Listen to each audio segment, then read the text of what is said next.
In its simplest form, execution should just be a way to get rid of criminals so they can't hurt anyone else. Killers, rapists, and liars have all been put to death in different times and places, but communities have also put people to death for their views and for standing up to the social order. People have also been put to death for relatively small crimes like theft or adultery. People who want to put people to death don't always have fair reasons. People have often put people to death as a form of payback to hurt and torture them mentally. During the past, rulers added these extra parts to killings to make them more interesting. Not only were these horrible things done to make people laugh at the convict's cost, but they were also meant to send a message that was very important. Executions were bloody examples of what would happen if people didn't follow the rules. Because of these reasons, some legal deaths were made to be as long, painful, and slow as possible. They tortured the person for a long time, so when they finally killed them, it was a relief. The following list shows 12 of the cruelest death sentences ever given. Crucifixion. It comes from the Latin word for a cross that is hung from a gallows. Crucifixion was used as a way to kill people by other cultures as well, like the Greeks, the Carthaginians, and later Japan and Islam. It is most often linked with the Romans. The cruel and painful death of the victim on the cross is what makes it such a well-known form of justice. This is also where the word excruciating comes from. There were different kinds of crucifixes. One of the first types was the crux simplex, which had a single straight pole that the victim was tied to. But most crucifixes had something called a crossbeam. Crossbeams in the crux immissa, the cross that represents Christ, were set up to form a T-shape. Crossbeams in the crux commissa were a little below the top of the vertical pole. In some cases, the body was laid out in an X, while in others it was upside down. But they were all based on the same idea: to slowly kill the person by smothering them with their own body weight. Because the person was on a cross, their arms had to support their weight. To take a breath, the victim would have to pull their bodies up with their arms, which would quickly get tiring and put a lot of stress on their heart and lungs. In the end, they would die of suffocation, tiredness, or heart failure. How fast death came depends on how healthy the person was. A sick and old person would probably die quickly, but it might take a few days for young, healthy people to die. If you break the victim's legs, they might die faster. Crosses had a footrest, also called a suprapedaneum, where the feet could rest, giving the upper body a break. But if the legs were broken, they couldn't rest on it, so they would suffocate more quickly. Another way to make a victim use the suprapedaneum was to nail their feet to it, or, if that didn't work, to the cross itself. The body of Jehohanan, who had been crucified, was found in a tomb in Jerusalem in 1968. The only body of a hanging victim that has been found in the archaeological record is that of Jehohanan. It is likely that the Romans put Jehohanan to death on a cross after they besieged Jerusalem in 70 AD. According to the author Josephus, the Romans killed the Jewish rebels on the cross in a very cruel way because they were acting out of rage and hate. There are marks on Jehohanan's feet that show they were nailed to either side of his cross. This would have made his death take longer. Longitude and transverse impalement. One of the oldest ways to kill someone was by impalement, which dates back to the 2nd millennium BC. In two different ways, people intentionally drove a stick or pole into their bodies. This was called longitudinal or transverse impalement. Longitudinal impalement went through the anus and came up near the head through the chest or shoulder blades. Transverse impalement, on the other hand, went through the victim's body from front to back or back to front. One of the first sins to be punished by impalement was a woman killing her husband for another man. This is written in the Code of Hammurabi, a Babylonian law book from around 1772 BC. In some parts of ancient Mesopotamia, cheating was punished by being pierced with a spear, even if no one was killed. To keep people in line, the punishment was also used in a very sneaky way. In the Assyrian and Neo-Assyrian empires, It was common to pierce the troops and generals of fallen enemies in front of their own people. This was probably done to scare people away from rising up again. Such actions were a horrible way to show strength and tell those who had been beaten that they had been beaten, so they would not forget. This is why kings like King Ashurnasirpal II wrote about the terrible things they did on the Nimrud reliefs in the 9th century BC. Impalement was also used by the Ottomans, especially when the Greeks rose up against their Turkish masters in the late 18th century and early 19th century. It became normal in the villages to show the bodies of Greek rebels who had been stabbed to death to stop the villagers from supporting future revolts. No matter how terrible it was, impalement did send a strong message.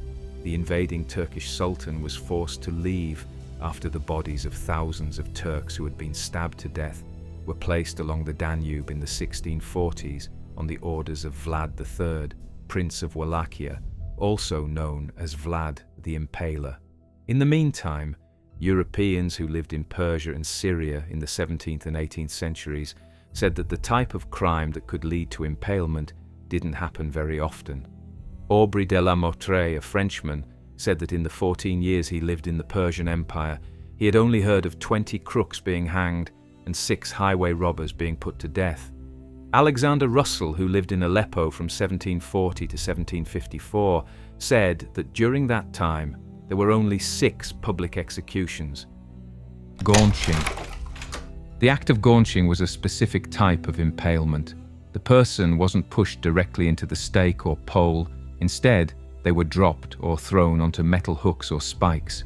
In the beginning of the 18th century, French botanist Joseph Pitton de Tournefort saw gaunching in the Levant. He talked about how the doomed were lifted up by a rope while he hung above a bed of sharp hooks. The executioner then let go of him, and the subject was stabbed several times at random. If a prisoner fell on the hooks in a certain way, the amount of time it took for him to die was very much up to chance. But cutting their necks or cutting off their heads might ease their pain. One way to gaunch someone with a rope was to push them onto a hook that was attached to a gallows crossbar. In 1579, a German explorer named Hans Jakob von Buchenbach saw something similar happen in Turkey. Von Buchenbach wrote that the poor man was put on a hook that was attached to a horizontal beam and stabbed him in the stomach. This is how he was left to hang upside down until he died. It was also possible to hang criminals and enemy forces from walls in a very public way. In Algiers, this is how the condemned were put to death. They were thrown from the city walls onto hooks built into the walls below. During the 1720s, Thomas Shaw was the chaplain for the Levant Company in Algiers.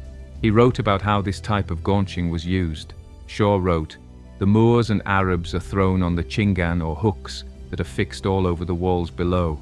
Sometimes they break from one hook to another and hang there in the worst pain for 30 or 40 hours. Alexander Russell, who lived in Aleppo in the 1740s, heard of gaunching and said it wasn't used very often because it was so cruel. This was also confirmed by people like Captain Henry Boyd, who was held captive in Algiers for 20 years. Boyd said that he had only heard of a few cases of gaunching during this time. One of them involved a Christian slave who had killed his master. In the middle part of Europe, though, gaunching was often done during wartime. During the 30 Years' War, which was very bloody, many horrible things were done by both sides. In 1677, for example, a Hungarian general threw his caught Germans onto hooks built into the wall of his fortress as punishment for the horrible things the Germans had done to captured Hungarian troops. Premature burial. Putting a living person in a grave before they died was called burial alive, or premature burial. That's where they would either be left to choke from lack of air or given an airway and left to die of thirst and the fear of being buried alive. In his book Germania, Tacitus writes about one of the first times a live person was buried. If a Germanic group found out someone had done something dishonorable or embarrassing, they would tie them to a wicker hurdle and then push them face down into the mud. Then a lot of dirt was thrown on top of them until they were almost buried. Tacitus said this was because the Germans thought that crime should be made public, but bad reputation should be kept secret. Later generations really believed this because crimes that were punished by being buried too soon were very well known. In Bavaria, in the 1300s, people who were found guilty of raping a girl under the Schwabenspiegel law were buried alive. So were those who killed babies. The Berlin City Book says that 10 women were buried alive for this act between 1412 and 1447. Eduard Osenbruggen, a lawyer and travel writer, wrote about the death of one of these women in Ensisheim in 1570 in his book History of Germany. The body of the woman was buried between 2 rows of thorns. A reed-filled bowl was put over her face so she could breathe after being buried. The killer then jumped 3 times on her chest and covered her with dirt. But in other parts of Europe, women who were guilty of not so horrible acts were at risk of being buried before their time. In Denmark in the 1400s, Queen Margaret I said that women who had been unfaithful should be buried alive. A 13-year-old girl and a female cook were found guilty of killing their master and were buried alive under the gallows in Augsburg, Germany in 1505. A 12-year-old boy had been killed for the same crime. In Nuremberg, Germany, some types of theft were punished by being buried before their time. However, in 1515, this was seen as too harsh of a punishment, and drowning was added to the laws instead. In a Europe split by religious conflict, heretics also ran the risk of being buried alive. Anne Utenhoven, an Anabaptist heretic, was buried alive at Vilvoorde in Belgium in 1597 because she refused to change her views. Utenhoven was buried with his legs up. As the grave filled up, she was given more time to change her mind, but she refused. She tried one last time when only her head was left. After he failed, Utenhoven was buried alive in the ground. Because her death caused so much trouble, heresy was changed from a crime to a fine or being sent away. Immurement. Its name comes from the Latin words in murus, wall. It means in the wall or walling in. A person who was locked up couldn't expect to die quickly because suffocation wasn't usually a risk.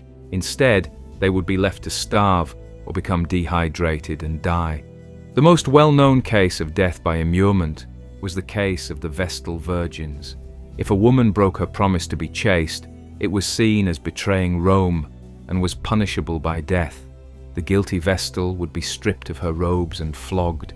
She would then be dressed as a corpse and taken in a closed litter to join the funeral parade. People who were grieving for the Vestal would go with the parade outside of Rome to the Campus Sceleratus, also known as the Evil Fields. This was the Vestal's grave, which had a couch, a lamp, and some food for her. The woman who was going to die would climb a ladder into the tomb after the Pontifex Maximus praised her to the gods. Once inside, the tomb was sealed so that no one could find the opening. People thought that the goddess Vesta would free a Vestal from her crypt if she was innocent. Sadly, people who were enslaved in other countries did not even have this small bit of hope. A traveller named M.A. Hume Griffiths, who lived in Persia from 1900 to 1903, writes about how the people there locked up criminals. The victim is put into the half-built-up stake, and if the executioner is kind, he will quickly cement it up to the face, and the person dies quickly. In some cases, though, a small amount of air is let through the bricks. This makes the torture very painful for a long time. It has been heard that men who are blocked up in this way groan and call for water after 3 days. Haj Mohammed Mesfewi, a local cobbler, was put behind bars in Marrakesh in 1903 for killing 36 women. This was one of the last times people were imprisoned. Mesfewi had lied to get the women to come to his house, then drugged them, stole their things, and killed and buried them under his shop and yard. At first, the court sentenced him to death by crucifixion, but when foreign leaders spoke out against it, the sentence was changed. He was beaten every day until he was finally locked up on June 11th. He begged for forgiveness for 2 days straight. Flaying alive. Another very old way to kill someone is to flay or skin them alive. The victim's hands and feet were tied together so they couldn't move. After that, The killer would cut the skin with a sharp knife and pull it away from the muscles. People often flayed the face first while the subject was still awake to cause them the most pain. To make the penalty even worse, the person doing the killing could boil the victim for a few minutes first. This would soften the skin and make it easier to tear off. Nerves and muscles were also left open after the operation.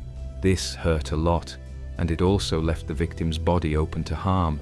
So if the pain shock didn't kill them, they would die from blood loss, being too cold, or an infection if they lived long enough. Flaying was done in many societies. Hypatia of Alexandria was a female philosopher who was killed with potsherds by an angry group of Christians. The Aztecs and the Assyrians both beat their enemies with clubs. The Assyrians liked to show off their defeated enemy rulers by skinning prisoners of war. The Aztecs, on the other hand, would flay prisoners of war while they were still living. The skin of someone who has been flayed could be used as a warning and a barrier. In Hadstock, Essex, England, a story says that in the Middle Ages, Christians hung the skin of a Danish raider to the church door as a warning to other unbelievers who might try to attack. It turned out that the story was true. When the door was fixed, pieces of skin from a person were found under the nails. China used a form of flaying called Ling Chi, which means death by 1,000 cuts, from 900 AD until it was banned in 1905. Only people who were guilty of crime were given this long death sentence. One of these people was Louis Jin, a royal eunuch who lived in the 1600s. There was a strong group of eunuchs in the Ming dynasty called the Eight Tigers. Louis Jin was their leader. Because he was living a wild life, the emperor started to ignore imperial business. Louis Jin essentially led a coup and started making laws in the emperor's place. But when the emperor found out what was going on, he had Louis Jin arrested and sent to Ling Chi. The former court employee was given 1,000 cuts every day for 3 days. Louis Jin only made it to the second day, which is just long enough to get 300 to 400 cuts. Boiling alive. People may not have been boiled alive as often as some other ways of killing them as a punishment for their crimes.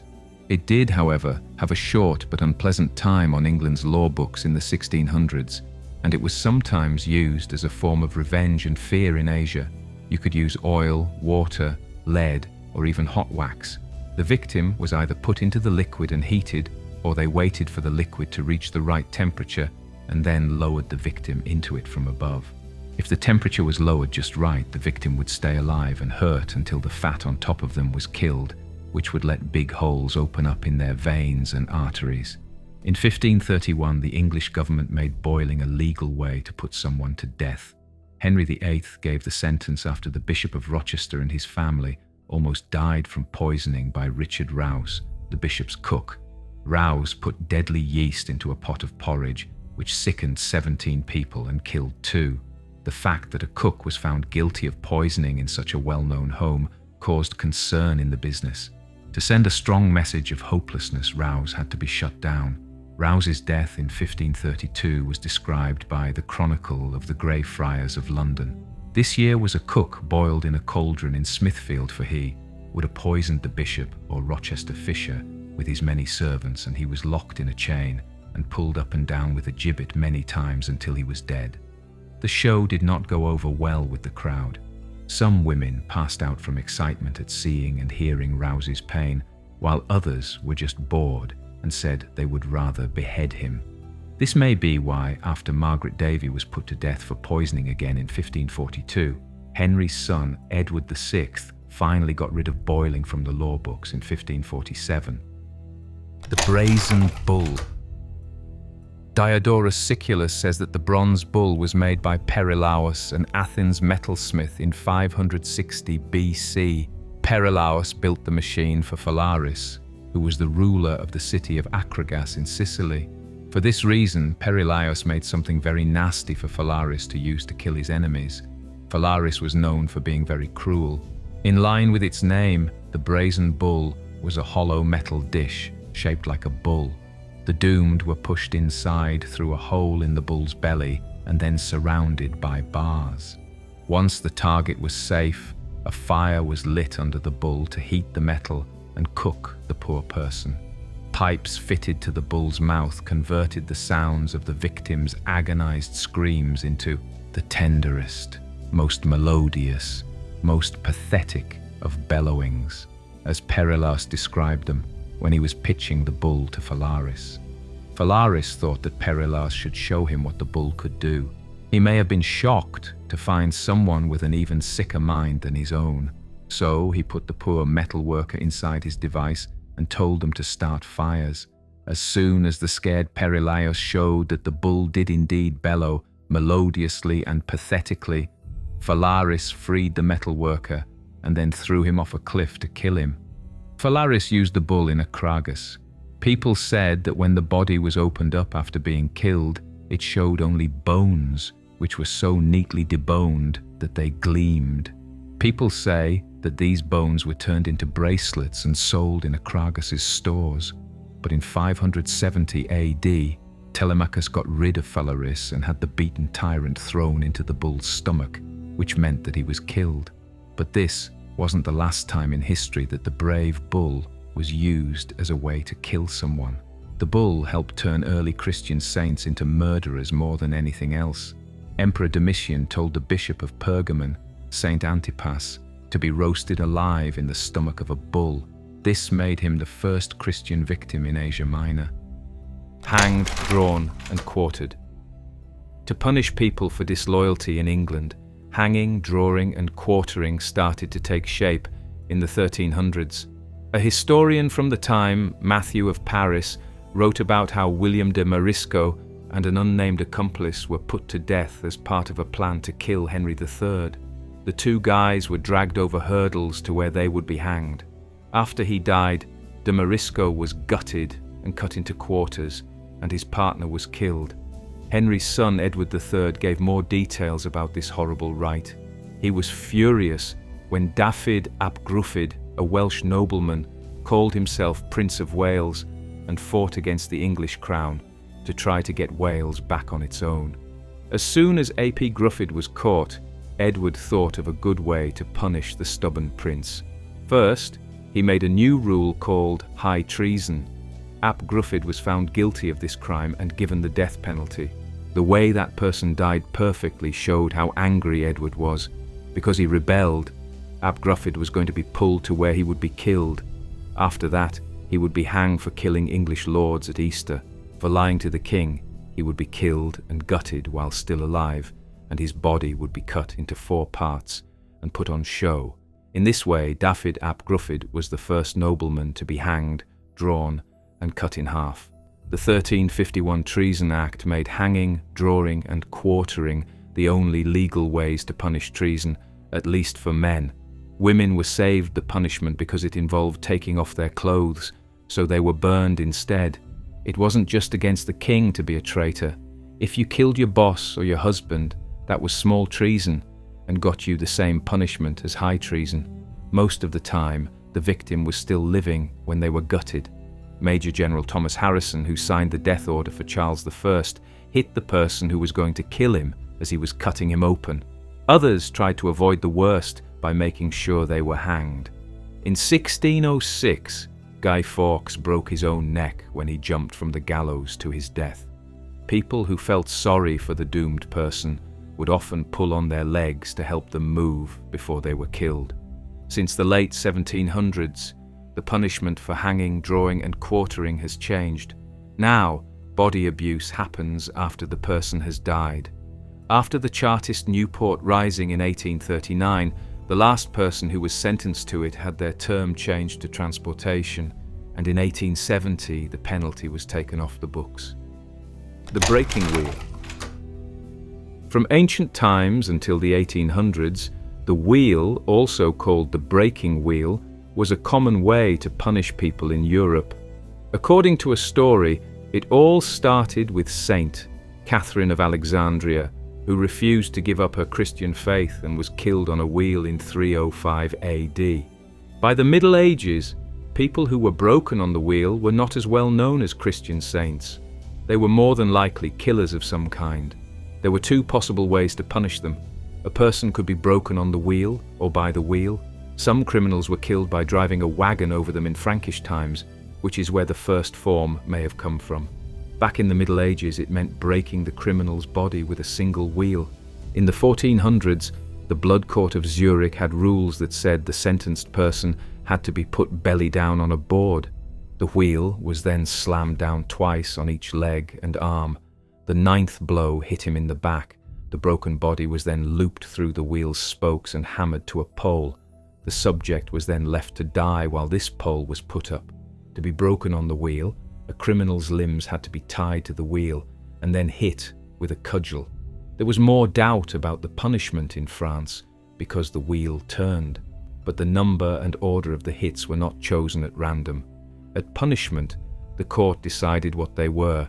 If mercy was thought to be right, the executioner would string up a criminal after 1 or 2 hits to kill them. On the other hand, 1 hit to the neck or chest would kill them. In France, this blow to the chest was called the coup de grâce, which means the blow of mercy. In the worst situations, arms were broken from the bottom up, which was sure to make the pain last. After being found guilty of 544 killings, German bandit Peter Niers was tortured for 2 days and hit 42 times on the wheel before being cut in half while still alive. Most criminals, though, were left on the wheel to die after being hit with a cudgel. They would finally die of shock, dehydration, or attacks by animals. Most didn't make it past 3 days. Scaphism. The word Scaphism comes from the Greek word scaphi, which means anything scooped out. This word refers to the hollow where the unlucky victim was trapped while they died. The other name for Scaphism is the boats, which comes from the fact that this hollow trap was made by sticking 2 boats together. Even though it started in Persia, Scaphism was known by its Greek name because Plutarch wrote the first and most complete account of it in his Life of Artaxerxes. Mithridates was killed. He was a young soldier in King Artaxerxes II's army. His brother Cyrus the Younger had contested his right to the throne. At the Battle of Cunaxa in 401 BC, Cyrus was killed by a dart fired by Mithridates. This ended the fight between the 2 brothers. Artaxerxes gave the young man a lot of money as a reward, but he made one condition. Everyone had to believe that Artaxerxes had killed his brother. This way, he could keep his power. Even though Mithridates agreed, he couldn't help bragging that he had killed Cyrus. Because he was a traitor, Artaxerxes put him to death by Scaphism. Plutarch describes how 2 boats framed exactly to fit and answer each other were acquired, and Mithridates was placed inside with his head, hands, and feet outside the boat. The executioner then offered him food, and if he refuses to eat it, they forced him to do it by pricking his eyes. Once this was done, Mithridates was drenched in milk and honey, which was poured not only into his mouth but all over his face. He was then kept with his face continually turned towards the sun so that it becomes completely covered up and hidden by the multitude of flies that settle on it. Mithridates was left in the boats to die. He continued to be fed. Meanwhile, his wooden shell began to fill with what those that eat and drink must needs do. By now, the sweet, sticky coating on his body, plus the excrement collecting in the boats, was attracting more insects. They began to feed upon him and reproduce out of the corruption and rottenness of the excrement. When the top boat was taken off once Mithridates was dead, Plutarch described how they find his flesh devoured, and swarms of such noisome creatures preying upon. In this way, Mithridates, after suffering for 17 days, at last expired. The Blood Eagle. In Scandinavian skaldic poetry and sagas, the Blood Eagle was a way of killing someone as part of a ritual. The Orkney Inga saga and Snorri Sturluson's Heimskringla are the only 2 versions that we know of. Both were written at least 200 years after the events they talk about, which has made experts argue about whether or not they are real proof that the Blood Eagle was based on facts. Prince Halfdan Harleg was the first person to die from the Blood Eagle. Einar's father had been killed by Halfdan, so Einar got even. There is a small difference between the two stories because Einar orders the killing in one and does it himself in the other. Both, though, talk about what the blood eagle did. The killer cut the victim's ribs off from his spine while he was on his knees with his back to them. After making wings out of the lungs, the killer cut them out through the hole. Ivar the Boneless was also said to have killed King Aile of Northumbria in this way. Ragnar Lothbrok, Ivar's father, partially based on real events, was killed by Aile. In 867 AD, Ivar and his brothers attacked England to get back at the English. They took the city of York and arrested Aile. They then caused the bloody eagle to be carved on the back of Aile, and they cut away all of the ribs from the spine and then ripped out his lungs. But because Ragnar Lothbrok and his death are partly mythical and there isn't much evidence for them, some experts think that these stories aren't true. Some people think that they are not true reports, but rather made-up stories meant to entertain rather than teach, influenced by stories of Christian martyrdom that the Norsemen were hearing at the time. Alfred Smith, who used to teach ancient history at the University of Kent in the UK, thought that the blood eagle was a real way to kill people. He said that blodorn, which means blood eagle, is an Old Norse word that comes from before Christianity. The things that Smythe believed could also be proof for them. The Vikings built the Storahammer's stones on the Swedish island of Gotland. One of them, Storahammer the Fun, shows what looks like a guy about to be cut open from behind while an eagle flies above him. Is this a picture of the blood eagle or a metaphor for something else? There will no doubt be more arguments about whether this particular painful death was real or made up.